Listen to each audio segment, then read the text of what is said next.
चित्तरंजन दास यांच्यावर आणखी एक प्रश्न आहे. काय प्रश्न आहे? चित्तरंजन दास यांनी 1917 मध्ये केलेल्या 4 प्रसिद्ध भाषणांना एकत्र करून खालीलपैकी कोणतं पुस्तक प्रसिद्ध झालं? Indians of India, India for Indians, India and Indians, Indians for India. बघा ऑप्शन किती भारी दिले.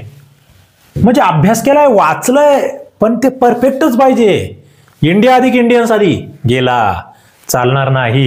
इंडिया फॉर इंडियन्स, भारतीयांसाठी भारत, असं ते पुस्तक लिहिलं होतं. काय होतं पुस्तक? काय सांगितलं होतं त्या पुस्तकामध्ये? जे चित्तरंजन दास आहेत ते काय करतायत या ठिकाणी? स्वराज्याचं तत्वज्ञान सांगतायत. बघा त्यांचा पक्ष आपल्याला आठवतो लगेच.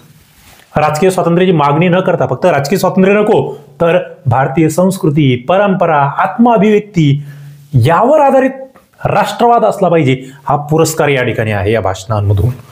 हे पुस्तक त्यांच्या विचारांचा आधार बनतंय. त्यातून मग पुढे 1923 मध्ये स्वराज्य पक्षाची स्थापना होते.